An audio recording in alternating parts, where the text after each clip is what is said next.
Hello, my little ponies. I'm Starlight, and today we'll be talking about some things that tend to irritate me. This is just another little video for let you know some things I dislike, and so you get to know me better. This is my 150 sub special, so I hope you all enjoy getting to know a bit more about me. Number 13, malls. I'm a bit of a cheapskate, I guess you could say. I'm not an extreme cheapskate.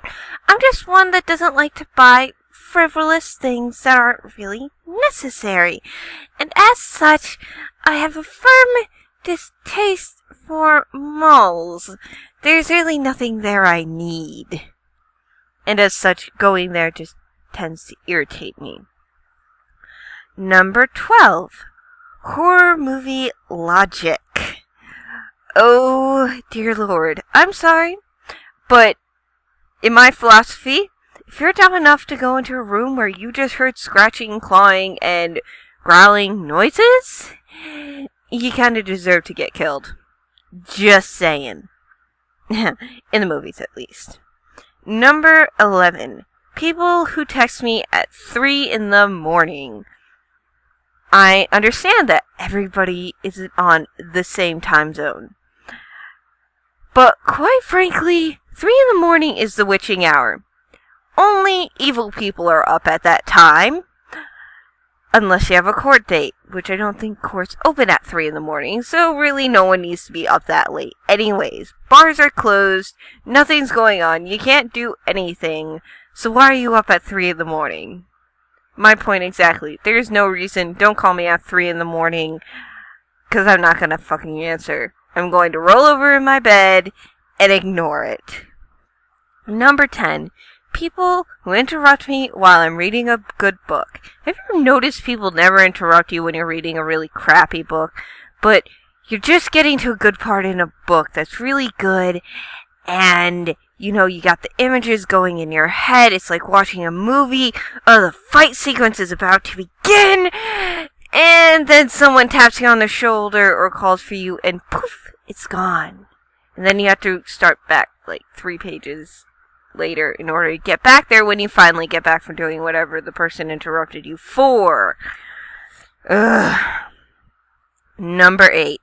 People reading porn in public. No, I'm not talking dirty magazines. I'm talking about books. This goes for you women who were reading 50 Shades of Grey in the middle of the fucking street. Yes, this did actually happen. What the fuck? I'm sorry. There are certain books that are meant to be taken out with you. There are certain books you're not. And if you're going to take the certain books out with you to read in public that you really shouldn't be reading in public, at least get a book cover. Because no one wants to know the fact that you're reading porn. No one. Except for maybe the perv that's been stalking you for the last 3 blocks. Number 7.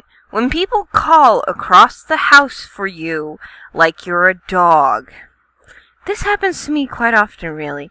And I hate it. I am not an animal. I'm not a dog.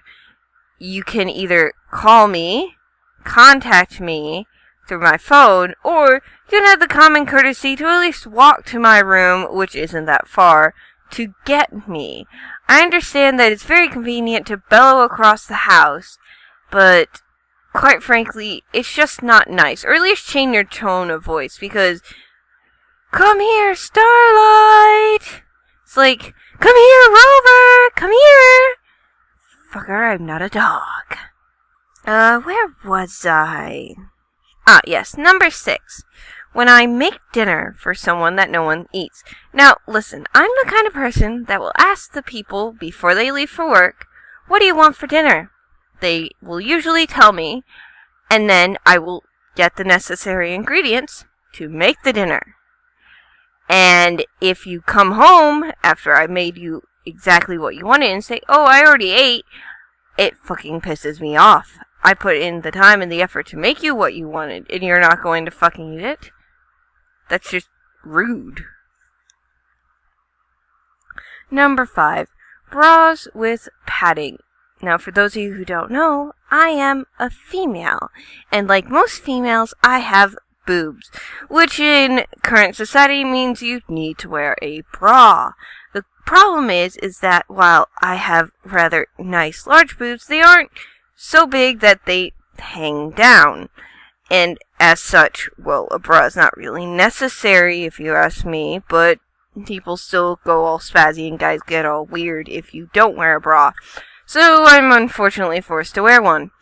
As such, I prefer bras that don't have padding, because I live in a fucking hot state, and having styrofoam on your boobs just makes them hot and sweaty and sticky, and it's gross, and no one wants that to happen. But guess what? Trying to find bras that don't have padding is a bitch. And so when I do find them, guess what? I buy them a lot. And because trust me, it will be another year or so before I find more bras like that.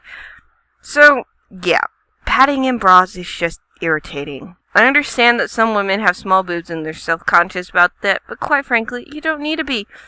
All men like boobs, regardless of size. Trust me, no man will turn down looking at your boobs.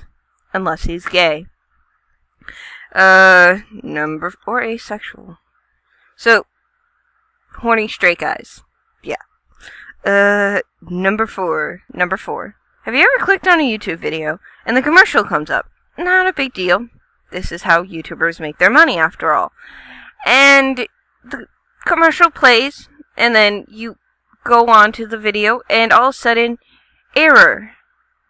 The commercial played fucking great, but you can't watch the video the whole reason why you clicked on this link, so then you have to refresh the page and rewatch the commercial you just watched. This irritates me. Number 3. Google Chrome's error dinosaur. Okay, if you've ever been on Google Chrome and your internet's gone out or something happened, it will pop up this little arrow screen, and at the top of it is a little dinosaur, and it irritates me. What does a fucking dinosaur have to do with my internet? Is it because my internet apparently is so old that it should be in the Jurassic period? Well, Triassic period. Ugh, it just irritates me. Number 2, pausing a storyline for a sex scene. This is primarily for movies, but it also happens in books all the time. You are just about to get this great reveal, or, things are starting to get down to the wire, and all of a sudden, the plot goes grinding to a halt for you to watch two people make out and have fake sex on the screen. Yay! I kinda just want to skip over it and see the rest of the story. Don't get me wrong, sex scenes are great, but you gotta put them in a less stressful scene. Have them towards the beginning, not towards the climax. Climax. Sorry. Number 1. People coming into my room while I'm asleep. You wouldn't think this would be such a big deal, but I live in a household with many people, and as such, people seem to think that if I'm asleep, it's okay for them to come into my room, take what they need, and leave. I understand that that's a lot better than them fucking waking me up to get what they want, but at the same time, usually it's stuff that's not so important that it couldn't wait for me to get up. So, it's not like I'm a person that sleeps in until noon. I get up around 8 or 9. So, yeah. The fact that they feel like they can just come into my room, take what they want, and leave. Anyways, well, there you go. There is my 150 subscriber special, and I hope you all enjoyed getting to know a little more about me. I'm Starlight Pony, shining out, and as always, don't forget to sparkle.